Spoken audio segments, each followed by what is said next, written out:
Hello everyone, good morning. आज के इस सेशन में हम करेंगे पीआरटी लेवल का पार्ट 2 का सेशन। इसको हम देखेंगे। इसके अंदर लैंग्वेज है हमारी हिंदी और इंग्लिश, जो कि हमारा 30 मार्क्स का पार्ट है। ये हम एस्टेट पीआरटी के बात कर रहे हैं। एस्टेट पीआरटी लेवल 1 के अंदर जो हमारा पार्ट 2 है, उसके अंदर हमारी लैंग्वेज आएगी हिंदी और इंग्लिश। उसको हम कवर करेंगे और कौन सा क्वेश्चन हमारा सही है और जो सही नहीं है वो क्यों सही नहीं है, तो हम इसको डिटेल में समझेंगे। तो चलिए अब हम स्टार्ट करते हैं। हमारा पहला क्वेश्चन, सभी अशुद्ध शब्द समूह वाला विकल्प बताएं कि जिसके अंदर सभी शब्द क्या हो, अशुद्ध हो, वो बताना है हमको। तो ऑप्शन नंबर 1 से स्टार्ट करते हैं। मंत्रिमंडल, तो ये मंत्रिमंडल जो है वो गलत लिखा है। मंत्रिमंडल के अंदर मात्रा जो है वो छोटी ई की आएगी। मंत्री, ये ऐसे आएगा मंत्रिमंडल। और लब्ध प्रतिष्ठित नहीं होता, ये लब्ध प्रतिष्ठ होता है, लब्ध प्रतिष्ठ। स्पष्टीकरण, स्पष्टीकरण के अंदर ये छोटी ई की मात्रा नहीं आएगी, बड़ी ई की मात्रा आएगी। तो इसके अंदर सभी ऑप्शंस हमारे गलत लिखे हुए हैं। तो जो सभी शब्द हैं हमारे वो गलत लिखे हुए हैं। तो हमारा ऑप्शन नंबर आता है फर्स्ट। तो सेकंड के अंदर देखिए औदार्य, औदार्य तो सही लिखा है, लेकिन औपन्यासिक, औपन्यासिक के अंदर एक और मात्रा आएगी। और फेंकना, फेंकना के अंदर 2 मात्रा नहीं आएंगी, एक ही मात्रा आएगी। जड़मती, जड़मती के अंदर देखिए आप, जड़मती के अंदर और उत्पीड़ित के अंदर और गरुड़ के अंदर, इनके अंदर नीचे ये डॉट आएगा। प्रेरणास्पद, प्रेरणास्पद के नीचे ये हलंत नहीं आएगा। सहस्त्र, ये सही लिखा है। उसके बाद है ये प्रत्याशी, ये भी सही है। तो हमें ये बताना है कि कौन सा वो ऑप्शन है जिसके अंदर सभी गलत हैं। तो सभी किसके अंदर गलत हैं? ये है मंत्रिमंडल, लब्ध प्रतिष्ठ और स्पष्टीकरण, जो जिसके अंदर ज़्यादा गलत है। तो नेक्स्ट हमारा क्वेश्चन आता है 32 का। समास की दृष्टि से असंगत विकल्प बताएं कि कौन सा विकल्प सही नहीं है। तो फर्स्ट ऑप्शन देखिए, कूपमंडल। कूपमंडल के अंदर इसका समास विग्रह बनेगा कुएं में रहने वाला मेंढक। तो कुएं में रहने वाला मेंढक के अंदर में विभक्ति का लोप है। तो वो किसका उदाहरण है? ये अधिकरण तत्पुरुष का उदाहरण है। ये मधुमक्खी, मधुमक्खी का क्या बनेगा? मधु को इकट्ठा करने वाली मक्खी। तो एक मधु को जो इकट्ठा करने वाली मक्खी है, यहाँ पर इकट्ठा करने वाली पद का लोप हुआ है, इसलिए यह क्या है? लुप्त पद तत्पुरुष हो गया। ठीक है। काजल, काजल काला है जो जल, जल की विशेषता बताइए वो कैसा है? काला है। तो ये क्या हो गया हमारा? कर्मधारय है तत्पुरुष। हीन भावना, हीन है जो भावना, तो ये भावना की क्या बता रही है? विशेषता बता रही है। कैसी भावना? वो हीन भावना है। तो ये वहाँ पर क्या आएगा हमारा? कर्मधारय, कर्मधारय समास। तो अपदा नहीं आएगा। तो हमारा ऑप्शन नंबर कौन सा सही होगा? फोर्थ। असंगत कौन सा होगा हमारा? फोर्थ। 33 का देखेंगे।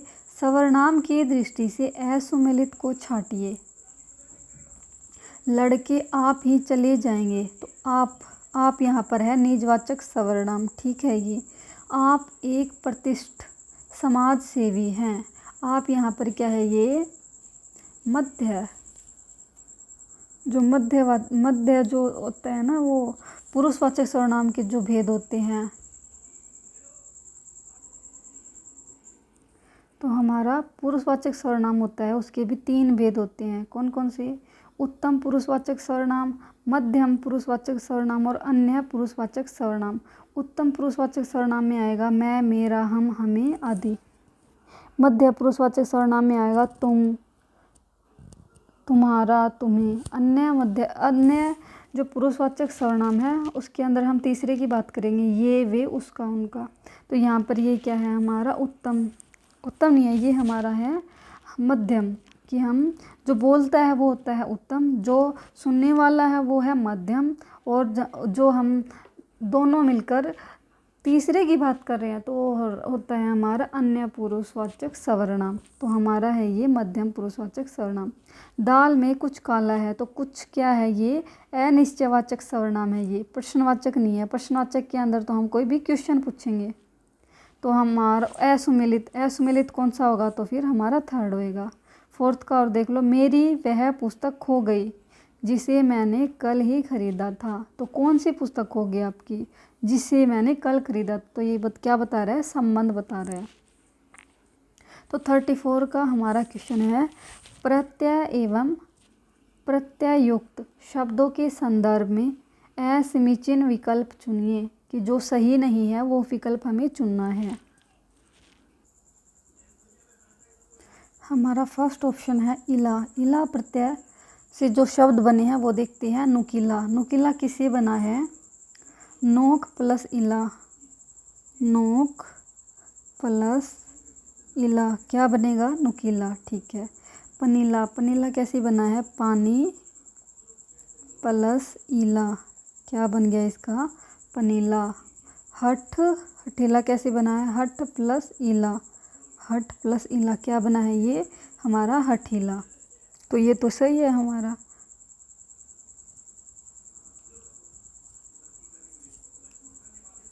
तो हम लय का देखेंगे, लय प्रत्यय कौन कौन से शब्द के साथ मिलकर बना है। ये क्या बनेगा हमारा, वत्सल, वत्स प्लस लय क्या बनेगा हमारा, वत्सल। यहाँ लय का प्रयोग सही हुआ है वत्सल में। और कुशल, कुशल जो है ये मूल वर्ण होता है, ये क्या है हमारा मूल शब्द है कुशल। और आंचल, आंचल भी क्या है हमारा मूल शब्द है। तो ये हमारे लय प्रत्यय के साथ मिलकर नहीं बना, तो ये हमारा प्रत्यय नहीं है, ठीक है।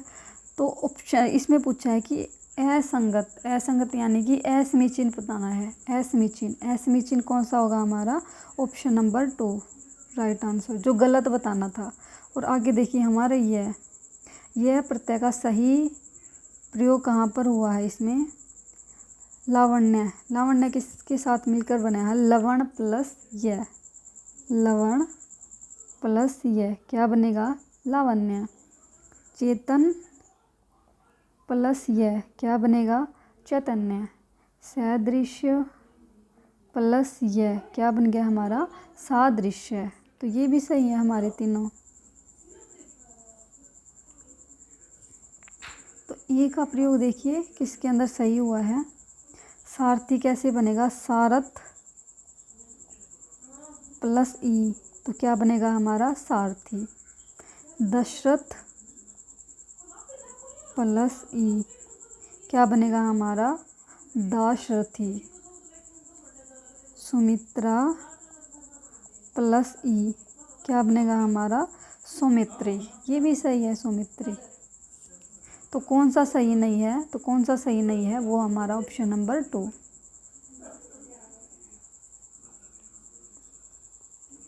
तो नेक्स्ट अब हम करेंगे 34 का क्वेश्चन।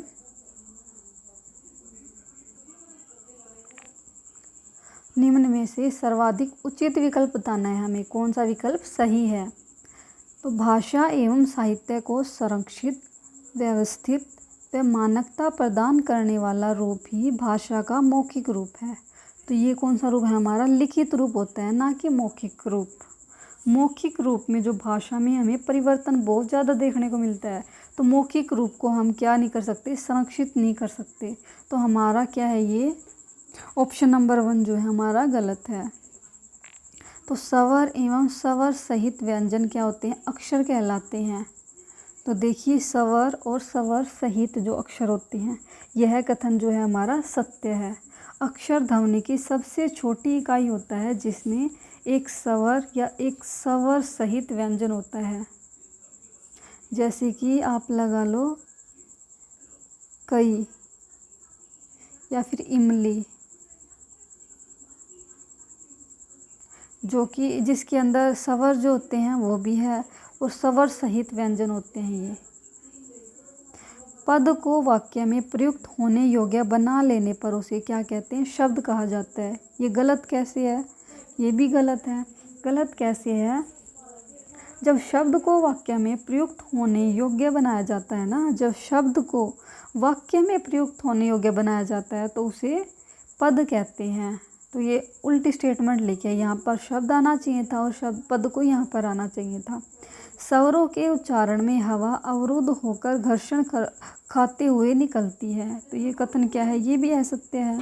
स्वरों के उच्चारण में हवा बिना किसी अवरोध के सीधे मुख से बाहर आती है, जबकि व्यंजनों में उच्चारण में हवा मुख के किसी भाग में अवरुद्ध होकर घर्षण या स्पर्श के साथ निकलती है। ये क्या होता है, इसमें व्यंजनों के अंदर होता है कि हवा अवरुद्ध होकर घर्षण करते हुए बाहर आती है। तो हमारा कौन सा ऑप्शन सही है, तो ये वाला भी गलत है क्योंकि यहाँ पर लिखित आएगा। थर्ड वाला भी गलत है क्योंकि शब्द की जगह पद आएगा और पद की जगह हमारा शब्द आएगा। स्वरों के उच्चारण में स्वर की जगह यहाँ पर हमारा व्यंजन आना चाहिए। व्यंजन ये अवरुद्ध होकर घर्षण करते हुए बाहर आती है। तो हमारा क्या आएगा, ऑप्शन नंबर 2 सही आंसर आएगा।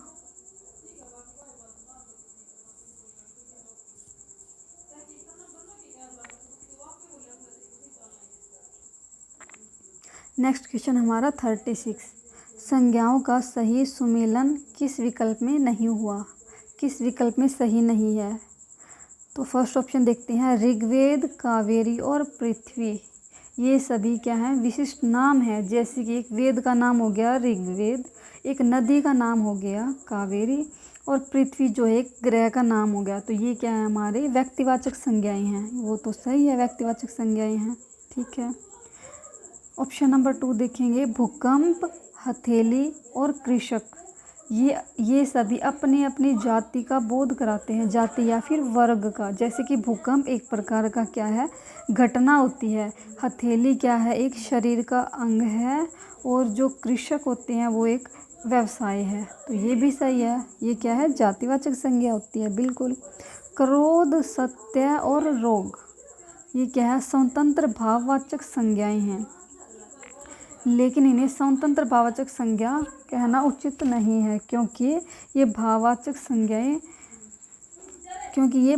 संज्ञाएं होती हैं। ठीक है। लेकिन जो सत्य है और रोग है और क्रोध है, इनको हम ना तो हाथ से छू सकते हैं और ना ही हम इन्हें देख सकते हैं। तो ये क्या है हमारी, ठीक है, भाववाचक संज्ञाएं हैं। तो नेक्स्ट देखिए हमारा, ऐश्वर्य, कौमार्य, उपयोगिता, वो क्या है, अयौगिक भाववाचक संज्ञाएं होती हैं। तो ऐश्वर्य जो है ये अयौगिक नहीं है, ये क्या है, यौगिक होता है। क्या होता है, ये यौगिक होता है। ऐश्वर्य किससे मिलकर बना है, ये किससे बना है, ईश्वर से। कौमार्य किससे बना है, कुमार से। और उपयोगिता किससे बना है, उपयोग से। तो ये क्या है, यौगिक होगी, ना कि अयौगिक। तो हमारा ऑप्शन सही नहीं है। वो कौन सा होगा, हमारा 4th।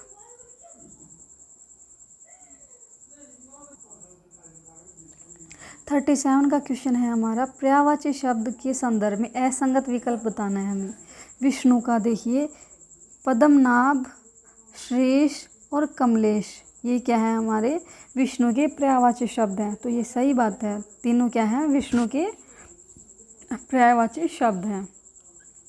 सूर्य के पर्यायवाची शब्द होते हैं तरणी, आदित्य और मित्र, ये भी सही है। यमुना के अंदर देखिए, यमुना का जो पर्यायवाची होता है वो है आद्रिज्य, देवापगा और देवाश्रिति। तो इसके अंदर क्या नहीं है, इसमें अंदर देवापगा और देवाश्रिति, ये किसी अन्य अर्थ को दर्शाते हैं। ये तीनों यमुना के पर्यायवाची शब्द नहीं है। और यमुना के पर्यायवाची में क्या क्या आएंगे, कालिंदी, सूर्यसुता और कृष्णा आदि आते हैं। तो जो आद्रिज्य होता है वो पार्वती का पर्यायवाची है। देखिए जो अद्रिज्य होता है, अद्रिजा, ये क्या है, पार्वती का पर्यायवाची है, पार्वती का। और देवापगा गंगा का पर्यायवाची है, देवापगा किसका है, पर्यायवाची गंगा का। और देवाश्रिता किसी अन्य अर्थ को दर्शाता है। तो ये तीनों ही क्या नहीं है, यमुना के पर्यायवाची शब्द हमारे नहीं हैं। तो नेक्स्ट ऑप्शन देखिए, सही नहीं बताना था ये ऑप्शन की दृष्टि से, तो ये आएगा थर्ड।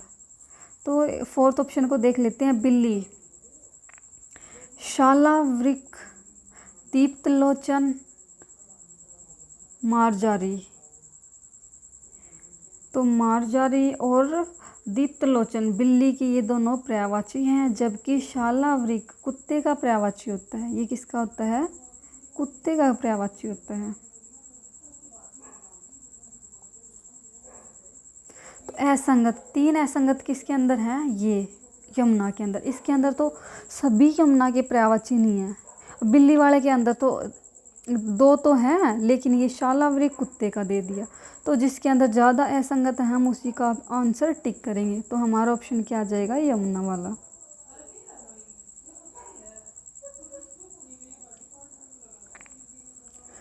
थर्टी 38 क्वेश्चन को हम देखेंगे। 38 का क्वेश्चन देखेंगे, किस विकल्प में एक वचन से बहुवचन बना युग्म असंगत है। असंगत हमें बताना है। तो डाकू, डाकू का बहुवचन क्या बनेगा, डाकुओ, सही है। और साधु, साधु का जो होता है वो बहुवचन होता ही नहीं है। तो हमारा ऑप्शन क्या आएगा, असंगत बताना है। तो असंगत क्या आएगा, हमारा ऑप्शन नंबर 2। तो पत्नी का बहुवचन होता है पत्नियों, और कागज का बहुवचन होता है कागजात।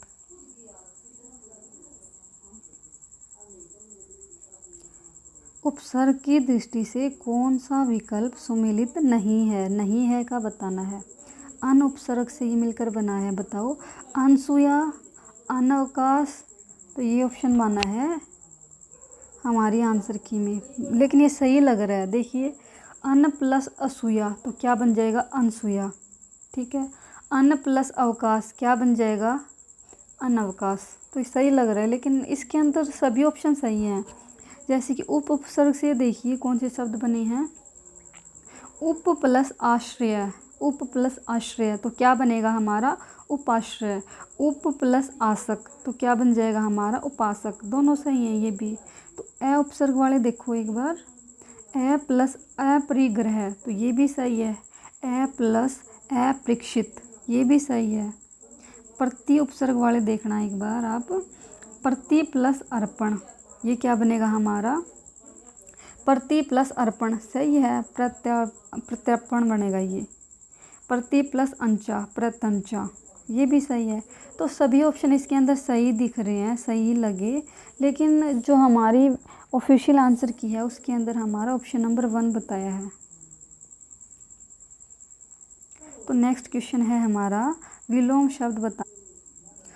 तो हमें बताना है विलोम युग्म की दृष्टि से अनुचित बताना है, कौन सा सही नहीं है।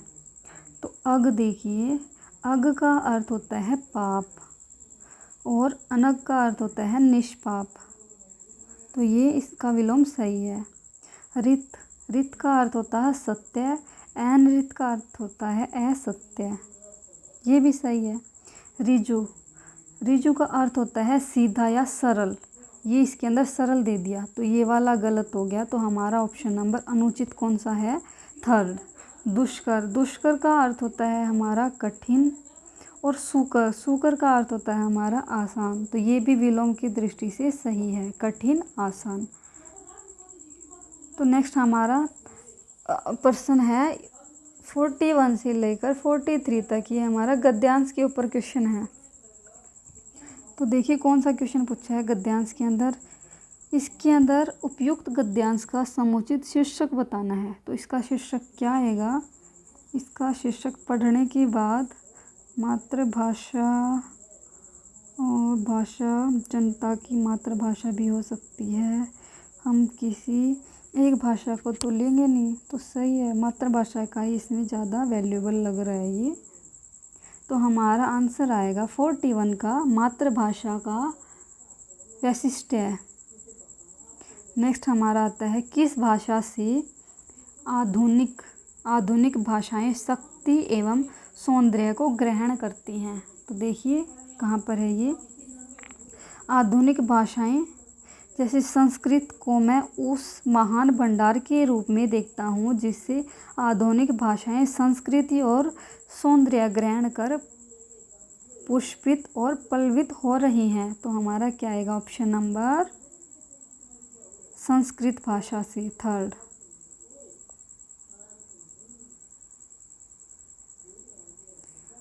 हमें ये बताना है गद्यांश में प्रयुक्त शब्दों की व्याकरणिक विवेचना के संदर्भ में असंगत कथन चुनिए। असंगत कथन बताना है। तो देखिए ऑप्शन नंबर 1 हमारा नैतिक और बौद्धिक क्या है, ये गुणवाचक विशेषण है।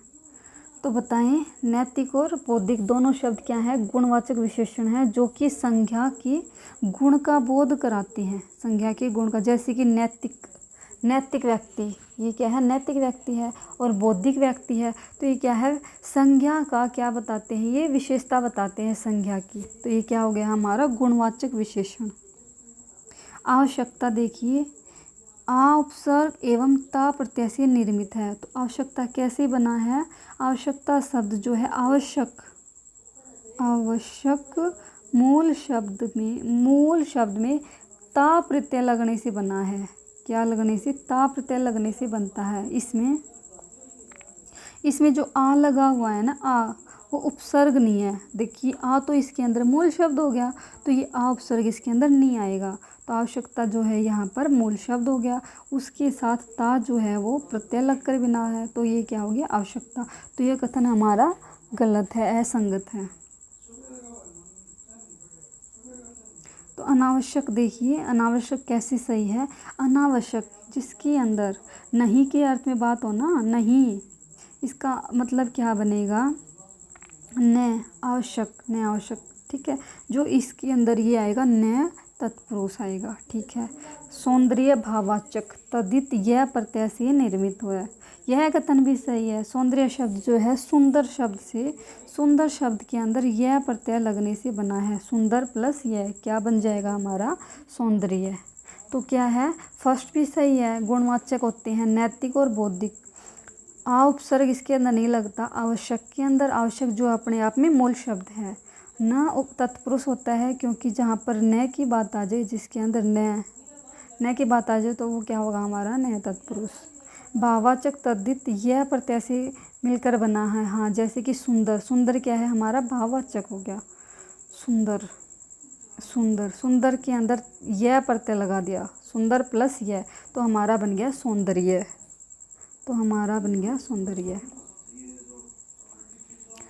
तो नेक्स्ट हमारा देखिए 44 का क्वेश्चन, उपचारात्मक शिक्षण किया जाता है। ये हमारी हिंदी शिक्षा शास्त्र का क्वेश्चन हो जाता है।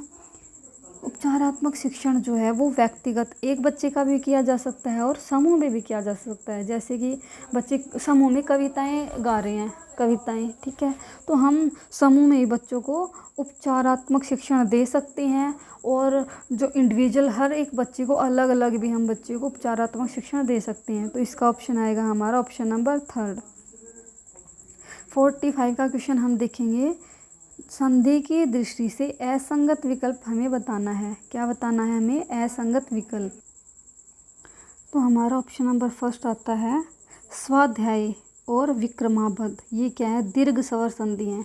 इसको चेक करेंगे क्या आएगा। स्वाध्याय किससे मिलकर बना है, सौ प्लस अध्याय,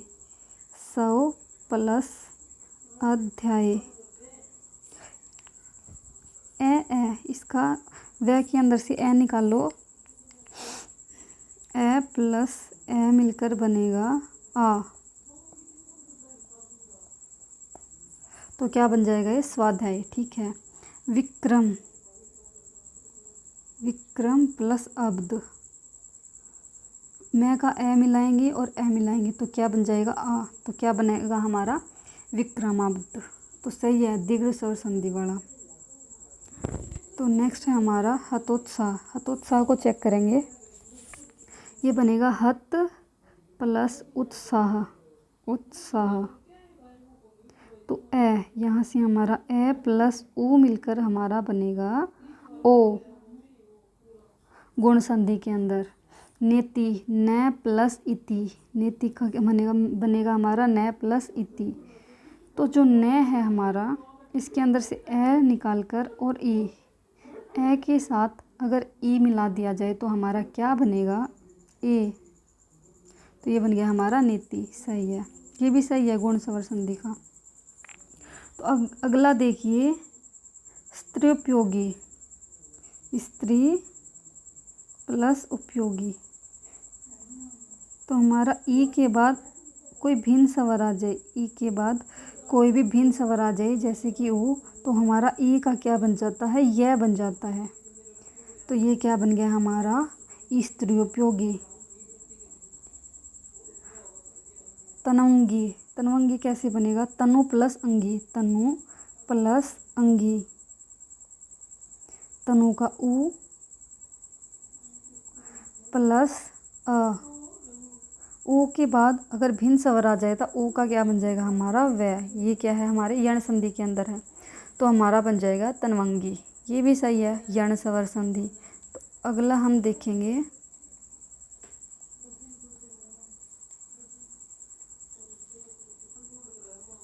अगला अब हम करेंगे गवेश। गवेश जैसे कि गो प्लस ईश, गो प्लस ईश। तो यह क्या है हमारा अयादी संधि का उदाहरण है, दीर्घ संधि का उदाहरण नहीं है। ठीक है, जैसे कि गो, ओ के बाद ई आ जाए तो हमारा क्या बनेगा वी। सही है, नहीं ये सही नहीं है, सॉरी। ये क्या है हमारा अयादी संधि का एग्जाम्पल है। तो नदी, नदी प्लस ईश, ये सही है। ई और ई मिलाकर क्या बनेगा, बड़ी ई बनेगा। तो ये हमारा क्या है नदेश, तो दीर्घ संधि का एग्जाम्पल है। तो हमारा क्या आ जाएगा 45 का आंसर क्या आएगा हमारा फोर्थ। जो गवीश है वो रोंग है, ये क्या है हमारा अयादी संधि का उदाहरण है। आगे अब हमारा सब्जेक्ट आता है इंग्लिश का। क्वेश्चन करेंगे 46 का। Which one of the following is not true of the role of grammar in language teaching. तो जो हमें बच्चों को इंग्लिश लैंग्वेज को पढ़ा रहे हैं तो उसके अंदर ग्रामर का क्या रोल नहीं है, आपको नहीं बताना है क्या रोल नहीं है। तो grammar should be taught डिडक्टिवली followed by inductive application. क्या है इंडक्टिव एप्लीकेशन।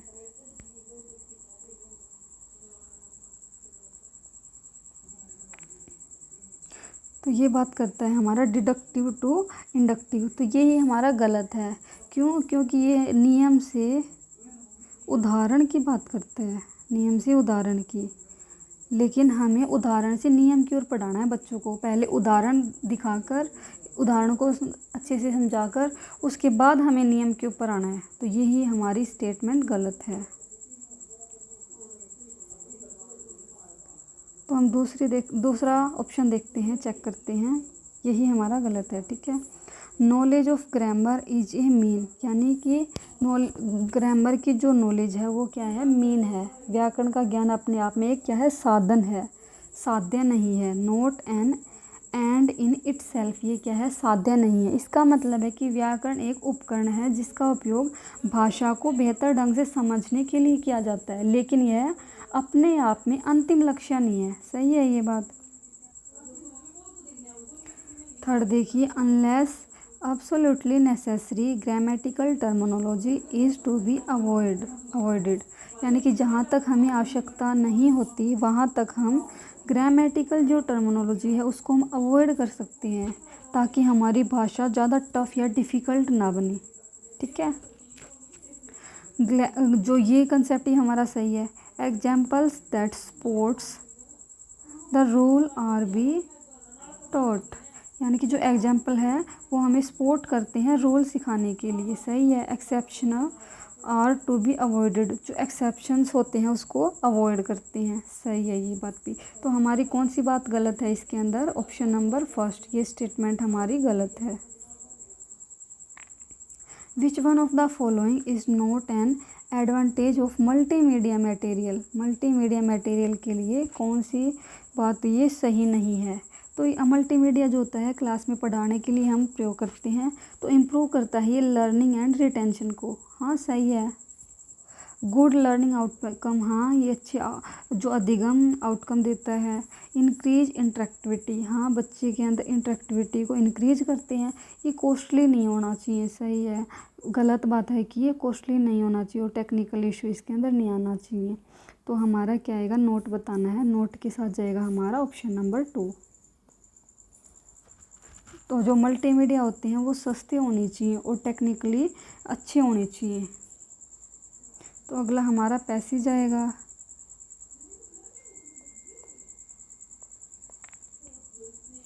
फोर्टी 48 का क्वेश्चन बोलता है फिल इन द ब्लैंक्स करना है करेक्ट ऑप्शन के अंदर। The third defect of our civilisation is that it is at a loss to understand what to do with. तो इसके अंदर क्या आएगा हमारा, पैसेज पढ़ने के बाद ये आएगा हमारा टाइम एंड एनर्जी।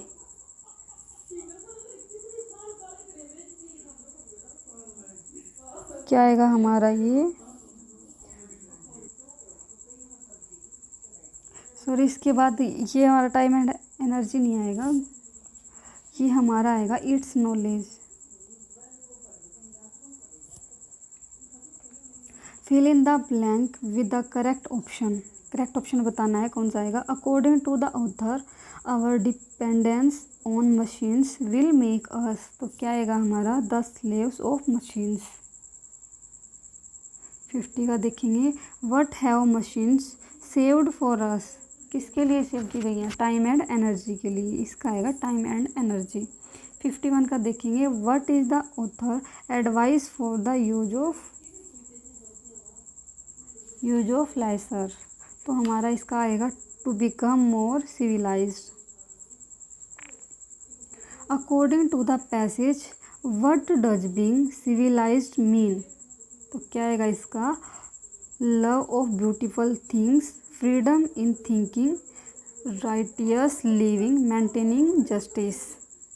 तो नेक्स्ट है हमारा which word in the passage mean stick. Stick का क्या मतलब होता है, स्टिक होता है हमारा, स्ट्रिक्ट होता है कठोर, और टेम्पर का मतलब होता है गुस्सा, गुस्सा, और रेंज का मतलब भी होता है हमारा क्रोध। सल्की का मतलब होता है उदास, और स्टर्न का मतलब होता है हमारा कठोर। तो क्या बताना है, पैसेज के अंदर का मतलब बताना है स्ट्रिक्ट का। तो क्या आएगा हमारा stern, option number 3। Find the closest antonyms बताना है इसका। चीयरफुल का, चीयरफुल का मतलब होता है हंसमुख, हंसमुख।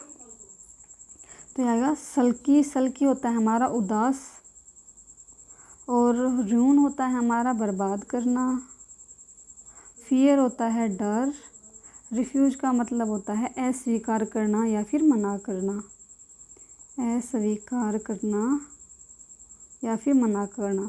तो हंसमुख का क्या आएगा हमारा, उदास आएगा, सल्की। फिल इन द ब्लैंक, हमें यहाँ पर ये बताना है यहाँ पर क्या आएगा। Yet we use them like small children is an example of. तो ये क्या बनेगा हमारा, फिर भी, येट का मतलब फिर भी हम उन्हें, छोटे बच्चों को स्मॉल चिल्ड्रन की तरह क्या करते हैं, यूज करते हैं, यानी कि इस्तेमाल करते हैं। तो ये किसका एग्जाम्पल है, ये है एग्जाम्पल स्माइली का। स्माइली के अंदर आता है लाइक, यानी कि उसके समान, हिंदी में इसको बोलते हैं हम उपमा अलंकार। तो इसके अंदर क्या आएगा हमारा, स्माइली। नेक्स्ट ऑप्शन है हमारा fill in the blanks with the correct option. To manage, to become, to work are. ये क्या हैं, ये फाइनेट्स है, मेन वर्ब्स हैं, ये प्रेजेंट पार्टिसिपल हैं या फिर इन्फिनिटिव्स हैं। तो ये क्या है, हमारी इन्फिनिटिव्स होती है। टू, जिसके आगे भी आपको टू लगा मिल जाए तो वो क्या होती है, हमारी इन्फिनिटिव्स होती हैं।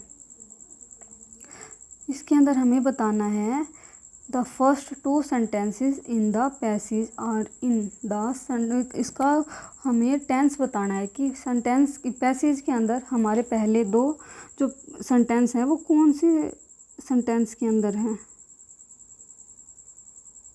तो कौन से उनका टेंस बनेगा। The third great defect of our civilisation is का मतलब है ये हमारे प्रेजेंट के अंदर है। डू, ये भी हमारे प्रेजेंट के अंदर आएगा। और science has given us, science has,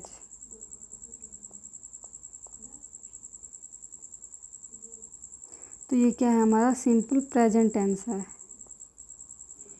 is जो है वो सिंपल प्रेजेंट के अंदर आता है। मैच करना है हमें, इसका क्या आएगा। बिहेवियरिस्ट, बिहेवियरिस्ट कौन होता है, स्किनर, स्किनर और पावलोव। इनहेटनेस, इसने बताया चोम्स्की ने, जो भाषा की क्षमता होती है, LAD, लैंग्वेज एक्विजिशन डिवाइस, भाषा की जो क्षमता होती है वो जन्मजात होती है बच्चे के अंदर। कोग्निटिव, कोग्निटिव के ऊपर बात की है प्याजे ने, बच्चों का संज्ञानात्मक का विकास। इंटरेक्टिव, इंटरेक्टिव का संबंध है ब्रूनर के साथ। तो क्या आएगा, फर्स्ट का आएगा थर्ड, सेकंड का आएगा फोर्थ, सी का आएगा हमारा 1 और डी का आएगा हमारा 2। 59 क्वेश्चन की हम बात करेंगे। विच one of the following is not a principle of teaching English, जो इंग्लिश पढ़ाने के लिए हमारा कौन सा प्रिंसिपल नहीं है। तो प्रिंसिपल ऑफ लिंकिंग लाइफ, हाँ बच्चे को जो हम इंग्लिश सिखाएं तो उसकी लाइफ यानी कि उसके जीवन से संबंधित हो। सही बात है ये। हमें जो नोट बताना है कि जो सही नहीं है। हैबिट फॉर्मेशन, हैबिट फॉर्मेशन का सिद्धांत, हम बच्चे को इंग्लिश सिखाएं तो उसकी हैबिट बन जाए कि वो हैबिट यानी कि डेली रूटीन में वो इंग्लिश भाषा को अपनाए और बोले। ग्रेडेशन, ग्रेडेशन का मतलब होता है, ग्रेडेशन का मतलब होता है कि हम बच्चे को लैंग्वेज जो है ऑर्डर में सिखाएं, यानी कि सीक्वेंस में, साउंड, वर्ड्स और ग्रामर। तो इससे जो है लैंग्वेज हमारी अच्छी सीखेगा बच्चा, इफ़ेक्टिव लर्निंग होगी इससे। तो हमारा कौन सा प्रिंसिपल नहीं है, ये नहीं है substitution table method. Last question आता है हमारा इंग्लिश का। Which one of the following is not a result of multi linguistic resource, यानी कि कौन सा हमारा मल्टी लिंग्विस्टिक रिसोर्स का रिजल्ट नहीं है। इट इंक्रीज लर्नर पार्टिसिपेशन, हाँ ये बिल्कुल, अगर हम जो बच्चों की अलग अलग भाषाओं को मान्यता स्वीकार करेंगे कक्षा के अंदर, रिसोर्स के अंदर हम यूज करेंगे तो उसके अंदर बच्चों की पार्टिसिपेशन की वो जो क्षमता है वो इंक्रीज होगी, बच्चे ज़्यादा पार्टिसिपेट करेंगे। The teacher role is that one of facilitator, हाँ टीचर जो है वो एज ए फैसिलिटेटर काम करता है कि जहाँ पर बच्चे को हेल्प चाहिए वहाँ पर ही बोलता है। Student learn to observe, deduce and formulate, हाँ बच्चे यहाँ पर सीखेंगे ऑब्जर्व करना, डिड्यूस करना और फॉर्मुलेट करना।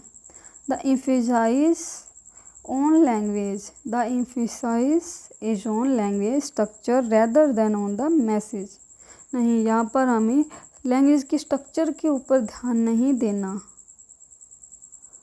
हाँ ये बोल रहा है कि हमें कहाँ पर बल देना है, लैंग्वेज स्ट्रक्चर के ऊपर बल देना, ना कि मैसेज के ऊपर। लेकिन होना ये चाहिए था कि हमें बच्चे को जो है मैसेज के ऊपर ध्यान देना है कि बच्चे को क्या समझ आ रहा है, उसको सही से बोल रहा है इंग्लिश भाषा को, ना कि उसको लैंग्वेज स्ट्रक्चर के ऊपर ध्यान नहीं देना। बच्चा कैसे भी है उसको बोलने दें। तो हमारा आएगा ऑप्शन नंबर 4। कौन सा सही नहीं है, वो है हमारा आंसर नंबर 4। तो बताइए आपको ये हमारी क्लास कैसी लगी। अगर आपको अभी भी कोई डाउट है तो आप कमेंट बॉक्स में कमेंट कर सकते हैं। Okay, thank you.